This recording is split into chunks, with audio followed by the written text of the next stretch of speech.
Bienvenido al curso virtual Biorracionales. Este curso está conformado por dos módulos.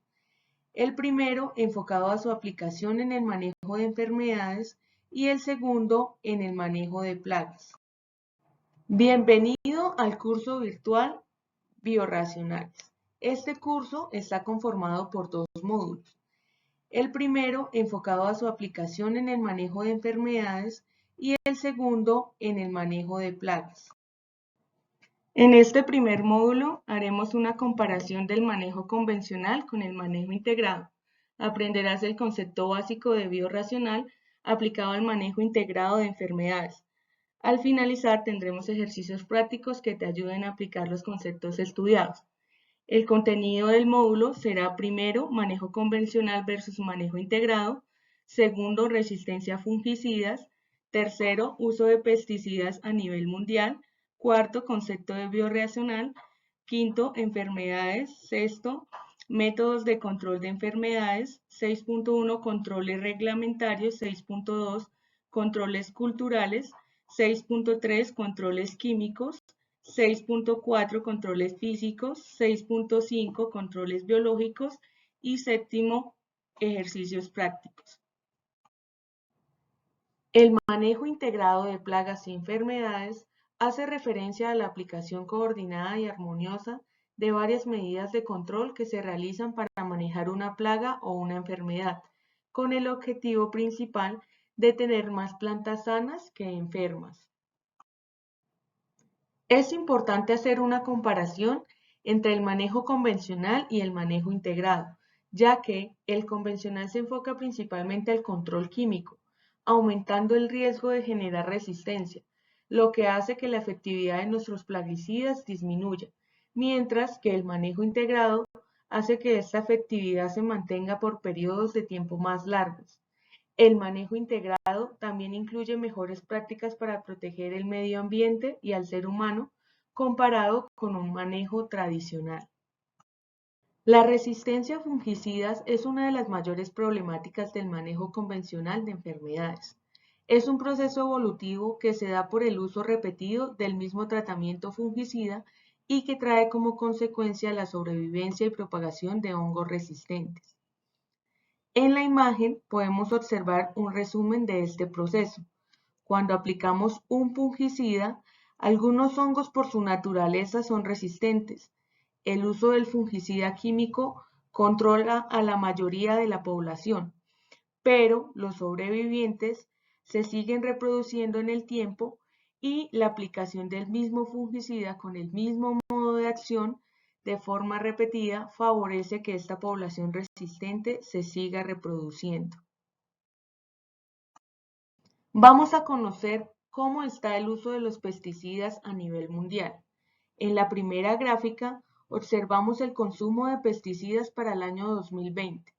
Los países con coloración más oscura consumieron cerca de 2,5 millones de toneladas en productos. Si observamos la gráfica de la derecha, el continente americano ha sido el de mayor crecimiento en consumo de pesticidas desde el año 1990. Estos datos fueron obtenidos de la FAO. La siguiente gráfica nos muestra el consumo según la clasificación de los diferentes pesticidas desde 1990 hasta 2020. Observamos que el mayor uso es en herbicidas, seguido de fungicidas con bactericidas y de insecticidas. Se estima que más del 90% de estos productos son de síntesis química, aunque el uso de insumos ha venido en crecimiento en busca de una agricultura más limpia. En Colombia, como podemos observar en la gráfica, también ha crecido el uso de bioinsumos, tanto en forma sólida como en forma líquida. Pasó de ser una venta de aproximadamente 217.000 kilolitros en 2012 a una venta de 6.340.000 kilolitros en 2021, es decir, un aumento en su uso de casi 30 veces. El 75% de los bioinsumos en Colombia han sido registrados como inoculantes biológicos. seguido de parasitoides con un 12% y extracto vegetal con un 6%. Aunque oficialmente no se ha definido el concepto de biorracional, este hace referencia a productos o sustancias derivados de fuentes naturales, donde se incluyen los extractos de plantas, patógenos de insectos, entre otros, que básicamente tienen muy baja o nula toxicidad, sin residualidad, con riesgos mínimos para el hombre y el medio ambiente. Antes de revisar los diferentes métodos de control que se incluyen en el manejo integrado de enfermedades, es importante definir el concepto de enfermedad, que es una alteración persistente y progresiva que resulta en daño de la planta y que tiene síntomas característicos. Pueden ser bióticas, referente a animales, microorganismos, hongos que puedan afectarnos, y abióticas referentes al clima. El triángulo de la enfermedad ilustra que deben existir 3 condiciones favorables para que se genere una enfermedad. Estas 3 condiciones son el agente patógeno, un huésped susceptible, que en este caso es la planta, y las condiciones ambientales adecuadas. Adicionalmente, el manejo del agricultor también será clave para el avance de la enfermedad. Se han definido 5 métodos de control de enfermedades: reglamentarios, culturales, físicos, químicos y biológicos. Los métodos reglamentarios se relacionan con disposiciones legales, ya sean leyes, decretos o resoluciones emitidas por autoridades estatales competentes y que permiten restringir las actividades agrícolas con el fin de excluir los patógenos de sus hospederos o de una área geográfica determinada. En Colombia, el ente encargado de realizar esta regulación es el Instituto Colombiano Agropecuario, o comúnmente llamado ICA. Los métodos culturales incluyen 2 opciones. La primera es la erradicación del patógeno, ya sea a través de la rotación de cultivos, la erradicación del hospedero o el saneamiento. La segunda es generar condiciones desfavorables para el patógeno, donde se incluyen las podas, el manejo adecuado del agua y la fertilización, entre otros. Los métodos físicos se realizan en el suelo a través de la esterilización y solarización, o directamente en el material vegetal a través de la termoterapia, refrigeración y radicación. Los métodos químicos incluyen el uso de bactericidas, el uso de fungicidas y nematicidas. El FRAC, que es el Comité de Acción de Resistencia a Fungicidas, ha definido una clasificación de los fungicidas por el modo de acción, dentro de los cuales encontramos, por ejemplo, el grupo A, que son los fungicidas que afectan el metabolismo de los ácidos nucleicos. Es importante entender esta clasificación, que podemos consultarla en la página del FRAC, para entender cómo debe realizarse la rotación de fungicidas y así reducir la resistencia. En los métodos biológicos usados para el control de enfermedades se incluyeron principalmente los organismos antagónicos y las variedades resistentes. Sin embargo, el FRAC incluyó dentro de la clasificación de fungicidas biológicos con múltiples modos de acción los extractos de plantas como polipéptidos, fenoles, cumarinas y algunos terpenos. En los microbianos incluyó hongos como tricoderma y bacterias como por ejemplo el género Bacillus. Uno de los extractos que ha mostrado actividad antimicótica es el de canela. Por ejemplo, en esta imagen observamos el efecto de diferentes compuestos extraídos de canela sobre Rhizoctonia solani, un hongo patógeno de gran importancia, ya que tiene un amplio rango de huéspedes, entre los cuales encontramos la papa y algunas hortalizas. Los 4 compuestos se evaluaron a dosis de 0 microgramos, que corresponden al disco 1, 150 microgramos el disco 2, 300 microgramos el disco 3 y 600 microgramos el disco 4. observamos que con el aumento de la dosis se reduce el crecimiento del hongo, siendo los compuestos 1 y 2, correspondientes a la imagen A y B, los de mayor actividad micótica.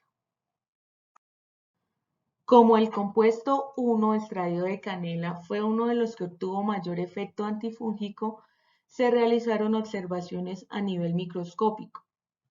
Observamos en A hifas con crecimiento normal, hifas saludables, en B hifas levemente afectadas, en muestras tratadas al 0,5%, en C hifas encogidas, en muestras tratadas con 1%, y en D observamos hinchado y puntas de hifas anormales, y también observamos hifas colapsadas en muestras tratadas con 2% durante 1 hora. Esta actividad antimicótica de los extractos de canela también aplica para otros hongos, por ejemplo para Botrytis cinerea o moho gris, enfermedad que causa grandes pérdidas económicas para los cultivos.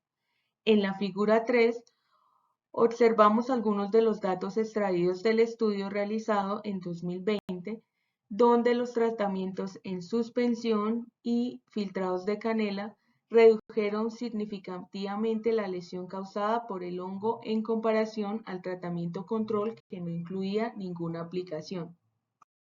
Dentro de nuestro portafolio encontramos Probius, un extracto de canela eficiente para el control de enfermedades, uno de los de mayor concentración en el mercado. Por contacto, tiene un efecto preventivo y curativo temprano, ya que los componentes naturales del producto presentan una alta capacidad permeable capaz de traspasar la pared celular del hongo, causando rompimiento de las estructuras de la pared y la membrana celular, frenando así el desarrollo de la enfermedad. Por otro lado, Probius activa la resistencia sistémica adquirida en la planta, un mecanismo de defensa mediante el cual ella produce moléculas de defensa en los tejidos sanos y afectados después de un ataque. Como observábamos en la clasificación del FRAC, las bacterias juegan un papel importante en el control biológico de enfermedades. La figura 4 nos muestra los mecanismos más importantes que realizan las bacterias para realizar el proceso de control de enfermedades, donde encontramos en la parte A la antibiosis, donde básicamente la bacteria coloniza el crecimiento del sistema radicular y entrega moléculas antibióticas alrededor de la raíz, dañando así a los patógenos que se acerquen a esto. En la parte B es básicamente lo que observábamos anteriormente, activando la resistencia sistémica inducida de la planta. Y la C corresponde a la competencia por nutrientes y nichos. Las bacterias de mayor uso a nivel comercial para el control de enfermedades son del género Bacillus. Por ejemplo, en la figura 5, podemos observar el resultado de ensayos de capacidad antagónica entre Botrytis cinerea y Bacillus subtilis. En A podemos observar las interacciones in vitro entre los cultivos de Botrytis y Bacillus en 3 medios diferentes, donde evidenciamos una disminución en el crecimiento del hongo.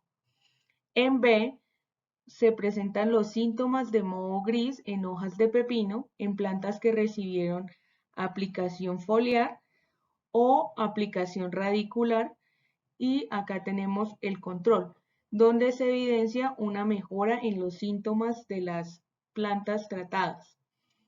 En la parte C observamos la incidencia de la enfermedad determinada por el número de hojas sintomáticas, donde evidenciamos que el tratamiento con Bacillus subtilis tiene una disminución en esta variable.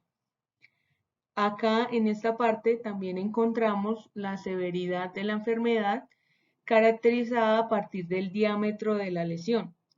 En plantas también tratadas con Bacillus subtilis se evidencia una disminución. En la figura 6 observamos que la inoculación en el suelo con Bacillus subtilis también aumentó la resistencia del tomate frente a la invasión de Botrytis cinerea. En la parte A encontramos las plántulas de tomate de 7 días de edad que se expusieron a diferentes dosis, siendo D1 igual a 4 por 10 a la 6, D2 2 por 10 a la 7, D3 1 por 10 a la 8 unidades formadoras de colonia por gramo de suelo. En la parte B observamos los fenotipos de las hojas separadas tanto el control versus las plantas que fueron inoculadas con los diferentes tratamientos. En C encontramos una tinción que permite observar el crecimiento de la lesión de la enfermedad. En D encontramos la variable diámetro de la lesión, donde se evidencia una reducción en los tratamientos tratados con Bacillus subtilis versus el control, al igual que el índice de la enfermedad y la expresión como tal de la enfermedad.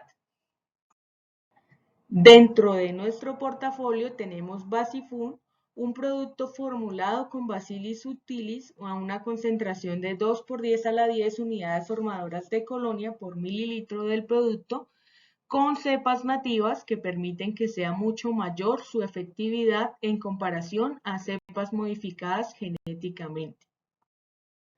Basifun trabaja creando una zona de inhibición en la hoja, previniendo el ataque de los patógenos. Detiene el crecimiento de los patógenos por competencia por nutrientes y espacio en la superficie de la hoja y, adicionalmente, destruye el tubo germinativo y el micelio del patógeno mediante la producción de antibióticos, sideróforos y enzimas líticas, entre las cuales se destacan las quitinasas, hidrolasas y proteasas glucanasas. Evergreen es otra alternativa para el control de enfermedades.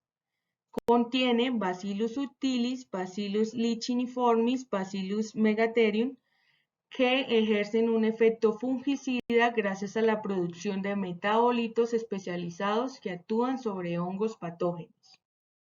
Evergreen también tiene un efecto bioestimulante.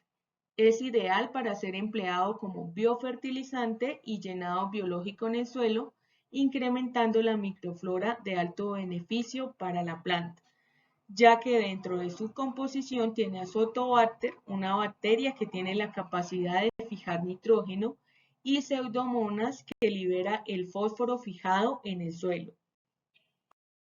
Todas las plantas cultivadas comercialmente son atacadas por los nemátodos en mayor o menor grado, debilitando su crecimiento y reduciendo sus rendimientos, lo que conlleva a pérdidas económicas para los agricultores. Los nemátodos se clasifican en fitoparásitos del sistema radical y los de tejido aéreo. Los nemátodos pueden producir síntomas característicos en el sistema radicular, como agallas, lesiones necróticas en las raíces, proliferación de raíces secundarias y pobre crecimiento radicular, lo que se traduce en clorosis y en general plantas débiles con pobre crecimiento. Emlyn es nuestro producto para el control de nemátodos. Sin embargo, es importante saber que no ejerce un control directo, sino indirecto. Al aplicar el producto, la microflora quitinolítica presente en el suelo se incrementa, dando lugar a altas concentraciones de quitinasa, la cual actúa degradando la pared celular de los hongos y nemátodos fitopatógenos que se encuentran en la rizósfera, ejerciendo control sobre sus poblaciones. Adicionalmente, es un producto que tiene un aporte de fósforo y potasio. Ten muy presente que para tener más eficiencia en la aplicación de productos fitosanitarios es importante hacer un acondicionamiento del agua y usar coadyuvante. También es importante el orden de mezcla. Por eso Cosmoagro ha diseñado una tabla guía del paso a paso para la preparación de mezclas de agroquímicos. Adicionalmente, se debe tener en cuenta que productos con organismos vivos como Basifun y Evergreen no deben mezclarse con oxicloruros de cobre, cales, jabones potásicos o productos con azufre, porque se puede afectar su viabilidad. En esta tabla Podemos observar un resumen de los productos biorracionales vistos en este módulo: su composición, blanco biológico, modo, mecanismo de acción y una dosis de recomendación general. A continuación, realizaremos algunos ejercicios prácticos.